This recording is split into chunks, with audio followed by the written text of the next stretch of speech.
Hey yo guys, it's your boy King Ginger Cream de la Cream and welcome to another exciting episode of ANGISAKUFUNI. South Africa is crazy. South Africa is going bananas right now. They are willing to break up live on the camera, so they decided to call King Ginger to make it clear that bayahlukana nabantu babo bakudala abasalifuni uthando oludala. They wanna try uthando olusha. Guys, if you are in a relationship and you're feeling like you are sick and tired of being sick and tired, make sure that you talk to King Ginger. I come and make sure that you and your partner you break up, because vela nisafunani ungalokhu udla imali yomuntu ungasamthandi ungalokhu ubeka umuntu amagama ungasamfuni. Just break up. This is ANGISAKUFUNI. Break up mntanami. Hey yo, we are back at it, and you know how we roll on ANGISAKUFUNI bafethu. I have my first guy here bafethu uzongikhalela uthi kumina King Ginger, there's this lady that I'm dating and sengikhathele manje ngifuna ukuthi sithi call it out. Let me call my brother. He's going to introduce himself and asitshele ukuthi what is the story. Let's go. What's up Putwami? Unjani mfethu?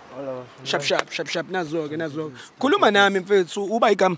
Igama lami mfethu Bathandwa Sibongo kaChemane, kahle ngisuke eDurban ngize la mfethu ngokuzozama impilo mfethu la eJozi. Usuka kuphi neDubani?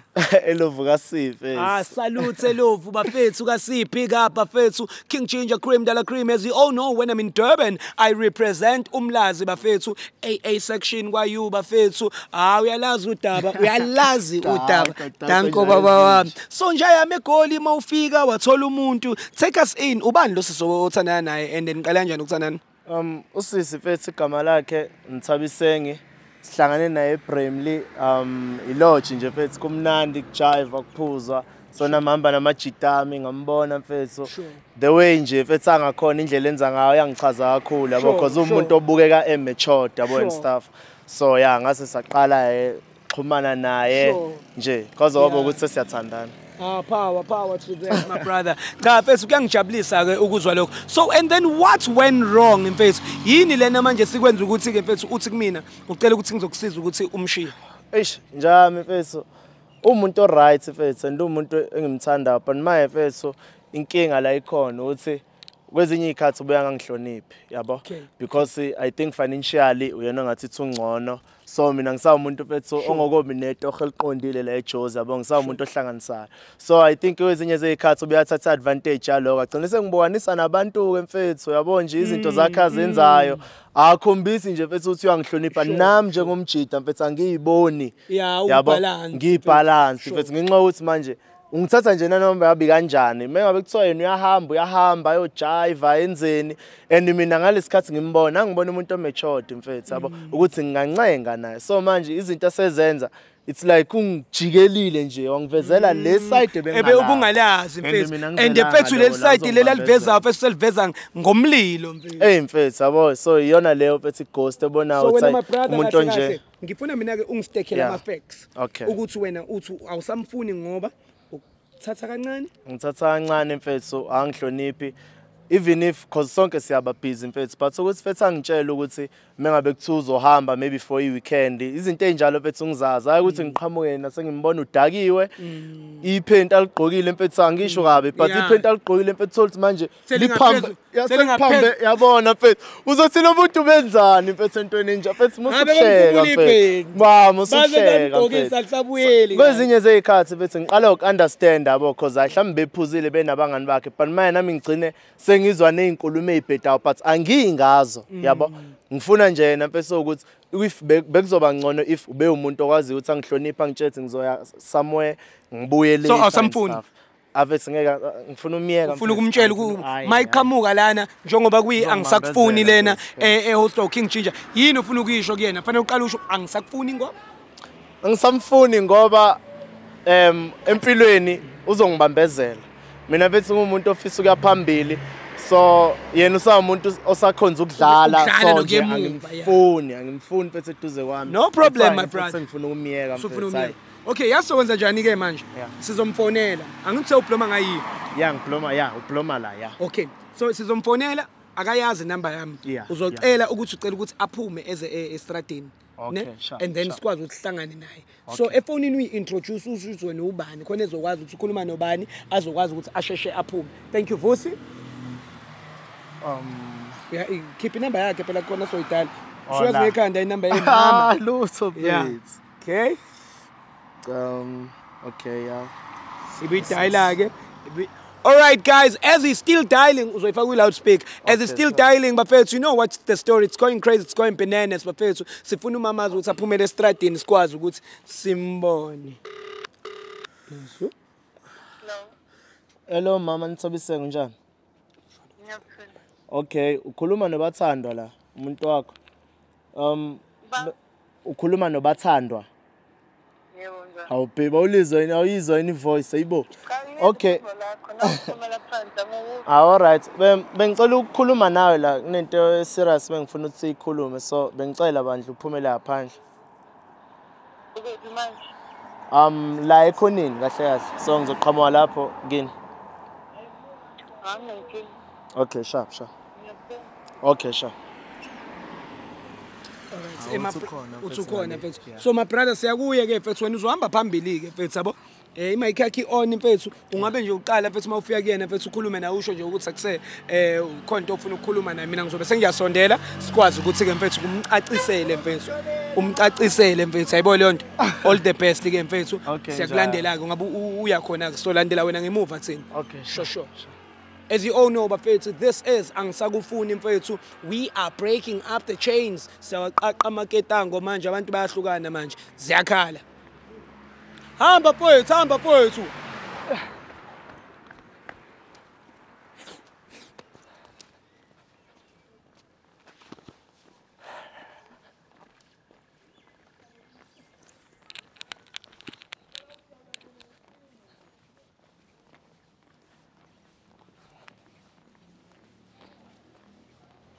Hello, John. Phila nami.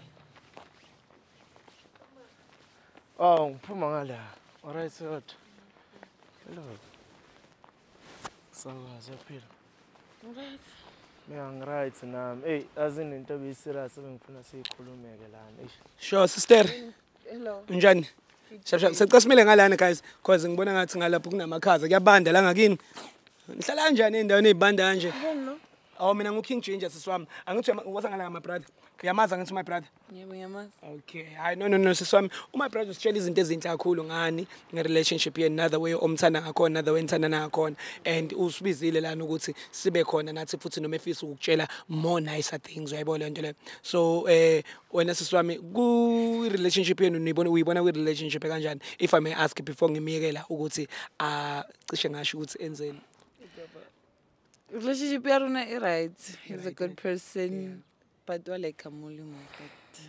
Something eating between lela na chemistry esharp. Uyakwazi ukukhuluma nama nenkinga. Yeah. Communication yarona esharp. So, all right. Perfect. I love it, my brother.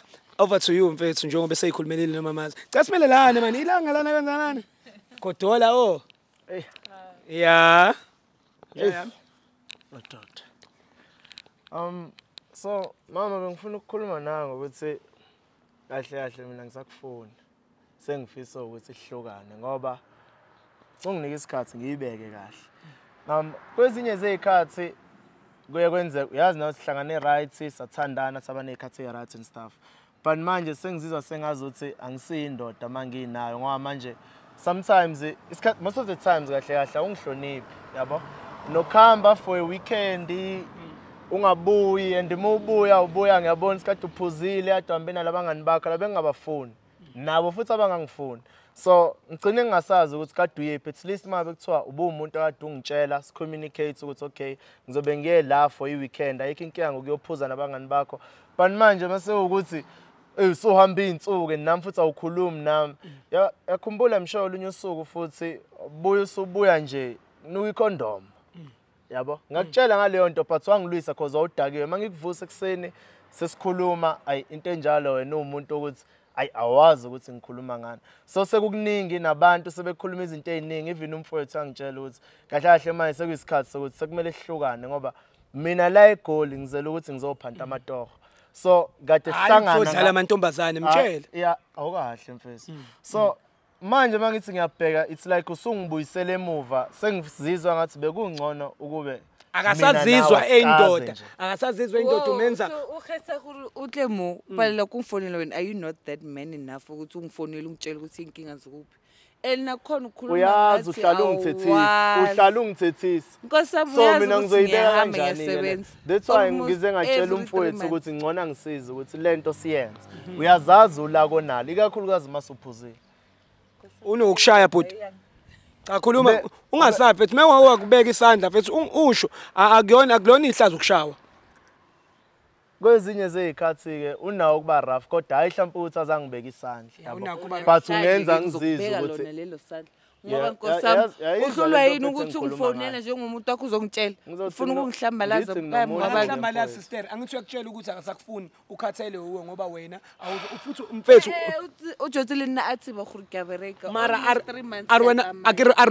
arwena umu respect and wena umu chusetsa sometimes wena u dira jaka the way onyaka ngateng and yena asa tsibi khuri etse jwang wa utshaba ya go ncona o blele gore asa o batla so no not go bathong go gonna sister kantona king awubatle wena go tlhadiwa azange lakatlhadiwa nje ko bantlhala so go tlonyiwa kuzonyiwa kanjani ngoba uyawazi amaphutha akho behlale sibonisana ngawe but manje mekuthi into enjalo uthi awuyizwa uyangidida ke mina ngoba sesisiningi phela isikhathi zami ukukhuluma apologized ukuthi ngiya why kumele uzuxolise kaningi why kumele uzuxolise kaningi shuthi mina angisundoda mosilana shuthi angisundoda lana mina ayikholentele because watsiba khanti gore ke bereka libat ngoba ngaso sonke my work the thing that I love ntwe utsiba ngkhulu ungithotsi kiyetsa tlamele ke change because of now understand yikho ke kahle ke impela ngibone ukuthi kumele siqhelelane phela okay ngicela ukubuza ke why mingithi asambe ungafuni angisiye mina umuntu ophuzayo njalo wena sister usamthanda ngithi nawe bhuti wami ubusamthanda kodwa usamfuni mina mfethu sengishapha mfethu sister kupwa dumele gore watlhaliwa ya uska ilwanisa dimana sana di plans li wena asa go nyaka ha go bana di plans ang khona ona stress re ta tlogana ang khona ang maintain how usuyibeka kanje futhi manje nasambe ku right vele uthathe lo mcamelo lakho sonke lesikhathi shuthi ubuyenza ngazuthi uyangibekezelela engashoni imcamelo yakho la kuthiwa kuzomelwela ndamafukufuku akho ke lapha siswami noma ungathi umcamelo wakho amafukufuku but I want to tell you something ne ubhuti into bezoyisho my brother ku right sivele sambe because uzona le ima yini le aseyisho ngami manje uthe wozolanda umcamelo wakho no mfethu azi lo muntu ukuba kwami naye mfethu bengazuthi umuntu understandayo ukuthi mina okwamanje ngoba netoho eliqondile so yizo lenza into ade ngikutshela ngazo ukuthi yena since kungathi uyongcono like financially ugcine sengidelela yazi izinto ayikhuluma njengamanje meyikhuluma kuwe eqala ukukubona shuthi kubangani bakhe shuthi ezweni mina njani elami igama mfowethu bolile sisiwami nginjani mina hayi libolile bhuti wami libolile sisiwami my brother uthi asakucela umtshelo wokuhlonipha lokho kwenzayo njengamanje angisakufuni mina cela ukuthi sihlukane nje ngoba manje uyangibambezela kahle ahle uyinyoka ke shuthi phela wenza ngazuthi mhlambe wena ngithathela isikhathi sami uyabonga ngiyabonga done nezinto ezistress my brother sambeni bafethu this is angisakufuni as you saw my brother mfethu ngizileke mina lana mfethu as you saw ukuthi my sister ukwatile manje ukwatela ukuthi uthi wena futhi mezomela uzolanda umqamelo wakho musukwata bhuti wami angithi wove mfethu yazi bengiyitshela because vele ngisamfuni but manje mangabenza kanje ungayitshelini ukuthi naye uzothi akasakufuni u-expecteni ngoba sizela ukuthi uzomala manje ngathi u-disappointed mase kutshela ukuthi naye akasakufuni usengitshele okunye ongenza ngibone ukuthi sonke lesi sikhathi mina bengiyisilima kushuthi shuthi lento abeyenza ubevele yenza ngenhloso kahle kahle yimi la shuthi umuntu obese uthandweni yena kushuthi ubevele yenza shuthi kahle kahle vele imini isilima la the whole time sorry njaya ngicela mfethu uyibongele mfethu kuya ngisakufuni ubonge kwi King Ginger TV because siyahamba manje kodwa vele umlayezo besizowuletha la ulethile and uhappy ya ngasho ngithi ngihappy mfethu because ya ngayibeka kanjalo nje athi amsuyakhala kodwa wena kade utshela thini ukuthi ufuna ukumala lo muntu bese ngisilima shuthi manje mina cha usoni isili yabona ke mfethu lo mchita mfethu bese ngathi chakhuluma ephambi kwakhe athi mina ngilanda imcamelo cha umcamela ngithi lo okay guys bafethu kuzomela ukuthi Chris kuzomela ukuthi ulokhuzani but bafethu before we go It's crazy. Umchita akekho right. Kuzomela ukuthi ngikhulume naye my brother. Ngizwe ukuthi right simcome down. So we're gonna cut right now. But before we cut, let me say goodbye, guys. This is Angisakufuni. Uyakhala lo mchita bafethu. Chris, cut.